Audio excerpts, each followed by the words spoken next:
Imagine you were an Al-Qaeda militant commander, hiding in what you thought was a safe haven within Pakistan's borders. Little did you know, American CIA, Predator, and Reaper Jones have been tracking you for the last few hours.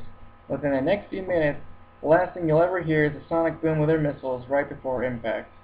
Hi, I'm Bragdon, and today I'm going to be talking to you a little bit about the general use and development and advantages of America's remotely piloted aircraft. First, I'll begin with a general overview of the U.S. Unmanned aircraft and how their development and how they're being used. First, according to Wire.com, the number of drones has grown from 300 in 2002 to nearly 7,000 in 2008. And U.S. surveillance of the Afghan region is up 1,431% since 2001. So that really shows how the boom and use of unmanned aircraft has gone in recent years. But first, the development of this aircraft began with the MQ-1 Predator, the original one, back in the 90s. This aircraft was actually used as early as in the Kosovo conflict, and really isn't as new as people think they are, just because it now has the media attention. The U.S. really uses the two unmanned aircraft, the MQ-1 Predator, which looks like this, the guy that's been around the longest and used the most. He's kind of small and slow, but still pretty effective for getting intelligence and even do precision strike. His big brother, the MQ-9 Predator, looks like this. He's bigger and he's faster. He's got more weapons and a higher quality camera for gathering intelligence. These things basically work by having a pilot and a sensor operator in the U.S. on an Air Force base, controlling the input its commands, and the commands go to the satellite, up to the satellite in space, and back down to the aircraft. Aircraft does the commands, and because of the satellites in the sky, we have the over-the-horizon capability, which allows us to control the aircraft at places as far away as Afghanistan or Iraq. Now that you kind of have a general idea of how they work and what they look like and what we use, I'll go on to talk about some of the biggest benefits that go along with using these and why they're so effective. One of the biggest benefits of using unmanned aircraft is the fact that they're unmanned. A lot of times pilots are the biggest limiting factor for aircraft as far as endurance or pulling G's or stuff like that. These aircraft don't pull a lot of G's, but they fly for a long time. Unmanned aircraft that we use fly between up to 20 to 24 hours in one mission. So that whole time they're gathering intelligence, doing strikes, helping our troops on the ground, you name it, but they're up there for a long time continuously. The other biggest advantage they have is what's called an MTS, a multispectral targeting system.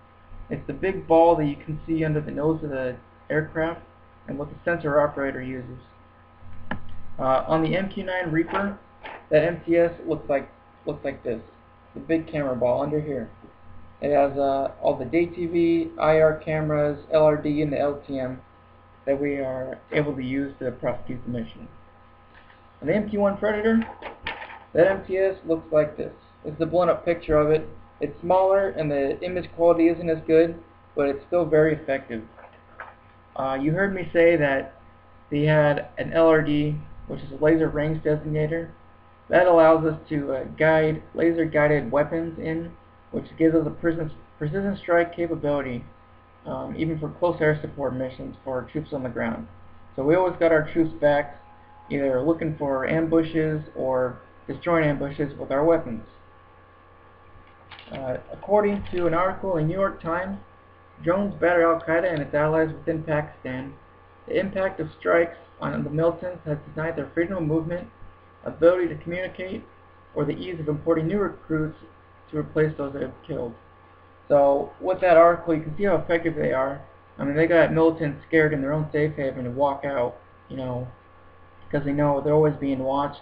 Any moment they can be killed. So that really shows how effective they are. But now that I've talked about that, I'm going to talk about the little darker side of the issue, or the controversy that goes along with using unmanned aircraft. A lot of times when I drive into work at Creech Air Force Base every few months out of the year, a lot of times I see things like that. I'll see protesters out there protesting the use of drones and trying to get us to stop.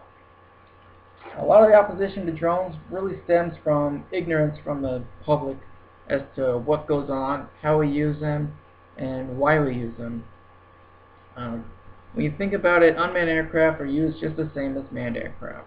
They just have the media spotlight stuck on them, and really the public is a little ignorant as to how they operate, and for good reason, because all the operations of unmanned aircraft and how they're really used and how effective they are is all very classified. So it makes sense that the public doesn't know, and unfortunately they can't really know how effective they are in preventing civilian casualties.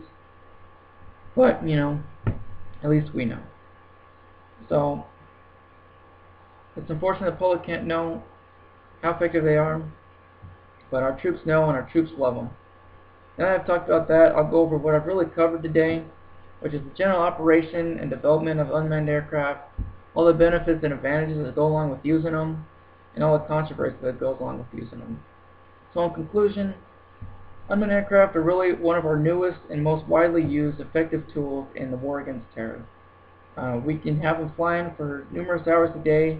We can strike anything, precision strike, and gain invaluable intelligence for our troops on the ground and our ground commanders to help the war effort.